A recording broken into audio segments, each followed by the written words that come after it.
रहीम अस्सलाम वालेकुम स्टूडेंट्स, कैसे हैं आप सब। उम्मीद करती हूँ कि आप सब अपने घरों में बिल्कुल खैर आफियत से होंगे।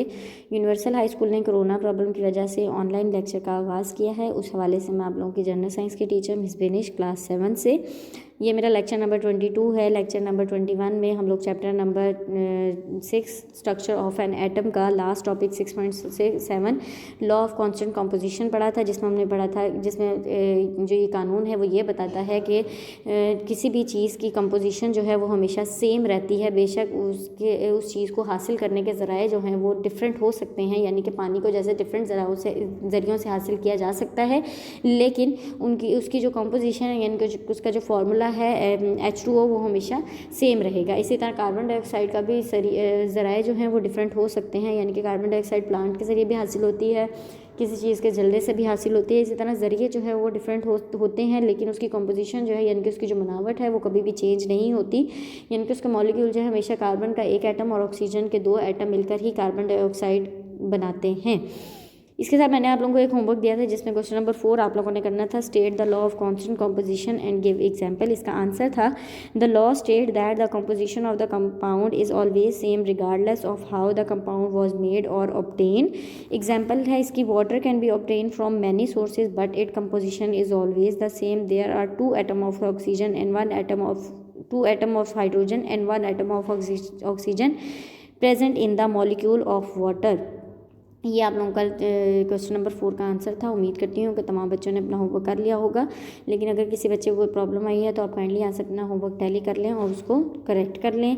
अब हम लेक्चर नंबर 22 के ऊपर आते हैं। लेक्चर नंबर 22 पे आज हम लोगों ने चैप्टर नंबर 6 की ऑब्जेक्टिव करनी है, तो तमाम बच्चे अपने बुक्स ओपन करें, पेज नंबर 66, और साथ ही अपने हाथों में लेड पेंसिल भी पकड़ लें, के साथ साथ आप लोगों ने इसको अपनी बुक के ऊपर सॉल्व भी करना है। क्वेश्चन नंबर 1 है, complete each of the following sentence by writing the correct term.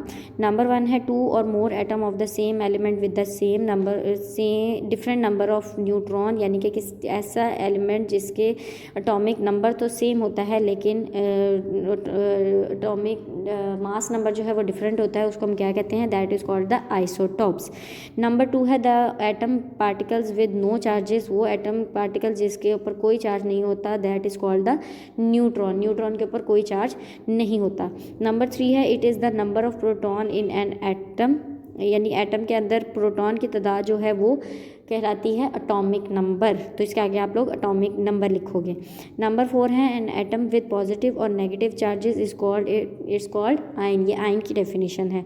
Number 5 है, an uh molecule having 1 atom in its, ऐसा मॉलिक्यूल जिसके अंदर सिर्फ एक एटम मौजूद होता है उसको हम मोनो एटॉमिक मॉलिक्यूल्स कहते हैं। इसके आगे आप मोनो एटॉमिक लिखोगे।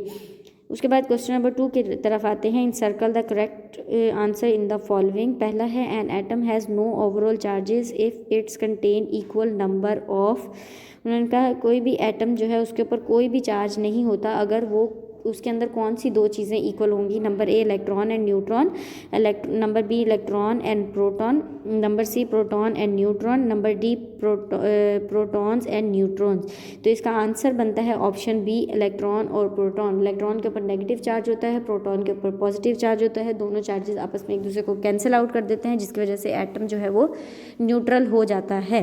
तो इसका आंसर है ऑप्शन बी। नंबर 2 है, isotopes are found because atom of the same elements have different number of, उनका आइसोटॉप्स में एटॉमिक नंबर सेम होता है क्योंकि प्रोटॉन की तादाद सेम होती है, लेकिन मास नंबर डिफरेंट होता है क्योंकि उसके अंदर क्या चीज़ डिफरेंट होती है। Number A proton, number B electron, number 3 neutron, number D none of above, यानी इनमें से कोई भी नहीं। तो इसमें न्यूट्रॉन की तादाद जो है, क्योंकि मास नंबर फाइंड आउट करने के लिए प्रोटॉन और न्यूट्रॉन को प्लस किया जाता है, तो प्रोटॉन जो है जो अगर सेम है तो एटॉमिक नंबर सेम है, लेकिन मास नंबर डिफरेंट होने के लिए न्यूट्रॉन जो है वो चेंज हो जाएंगे। तो इसका आंसर है ऑप्शन सी, न्यूट्रॉन। नंबर 3 है, in the chemical formula CO2 which of the following is shown by descriptive 2. Number A, there are 2 oxygen atom, there are 2 oxygen atom. Number C, there are 2 carbon atom. Number D, there are 2 carbon dioxide molecule. अच्छा जी, CO2 में 2 जो है वो क्या जाहिर कर रहा है, तो इसमें 2 जो है वो जाहिर कर रहा है कि ऑक्सीजन के 2 एटम्स मौजूद हैं, तो इसका ऑप्शन बी जो है वो इसका आंसर है, there are 2 oxygen atoms. Number 4 है the atomic number of fluorine F is 9, the mass number is 19, how many neutrons are present in the atom. अच्छा जी, फ्लोरीन का जो है वो एटॉमिक नंबर 9 है, यानी कि उसके अंदर प्रोटॉन की तादाद जो है वो 9 है, लेकिन मास नंबर उसका 19 है। तो उसमें न्यूट्रॉन की तादाद क्या होगी, क्योंकि हम न्यूट्रॉन जो है मास नंबर जो है प्रोटॉन और न्यूट्रॉन दोनों को प्लस करके निकलता है, तो अगर हम 19 में से 9 को माइनस कर देंगे तो बाकी हमारे पास बचता है 10। तो हमारे इसमें न्यूट्रॉन की तादाद होती है 10, तो ऑप्शन डी जो है वो इसका आंसर बनता है। 5 है the number of electron in an shell can be A2, B 18, C 18 और D है 32। तो इसमें हम लोगों ने नंबर ऑफ शेल्स मालूम करने हैं, तो हम लोगों ने वही फार्मूला लगाना है जो हम पीछे चैप्टर में पढ़ के आए हैं, 2n⁻2 वाला। इसमें n जो है वो क्योंकि शेल के number K L M N होता है, तो n जो है वो 4th नंबर पे आता है, तो 2 फार्मूले का वैसे ही रहेगा। n की जगह पे हम 4 पुट करेंगे और उसकी पावर 2 होगी। 4 की पावर 2 को करें तो 4 × 4 इज़ 16। 16 को बाहर वाले 2 से मल्टीप्लाई करें तो आंसर बनता है 32। तो इसका आंसर है ऑप्शन डी 32। नेक्स्ट उन्होंने आखिरी क्वेश्चन दिया है, using the table 6.1 making the formula of following. Silver chloride का फार्मूला आपने बनाना है। सिल्वर के सिंबल होता है Ag और इसके ऊपर इसकी वैलेंसी होती है 1+। क्लोराइड का जो फार्मूला है वो है Cl और इसकी ये आइंस है, इसीलिए उसका जो है वो नेगेटिव एन है, तो इसीलिए इसकी वैलेंसी होगी 1-। इसी तरह आप लोगों ने बाकी के भी जो है टेबल 6.1 को देखते हुए वहाँ पर तमाम जो है एलिमेंट्स उनके सिंबल्स विद वैलेंसीज लिखे हुए हैं, वहाँ से देखते हुए आप लोगों ने कर लेना है। जैसे कि सोडियम है Na1+ और ऑक्साइड है O2-। एल्यूमिनियम क्लोराइड का बनेगा Al3+ Cl1-। हाइड्रोजन सल्फाइड का H1+ S2-। मैग्नीशियम फ्लोराइड का Mg2+ F1-। सोडियम फास्फाइड का Na1+ और P3-।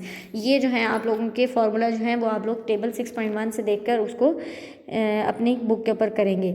ये लेक्चर नंबर 22 हमारा यहीं तक था। उम्मीद करती हूँ कि तमाम बच्चों को अपनी ऑब्जेक्टिव समझ आ गई होगी। होमवर्क है आप लोगों का solve and learn book work of the chapter number 6। यही तमाम की ऑब्जेक्टिव जो आपने अपनी बुक पे करके याद भी कर लेनी है।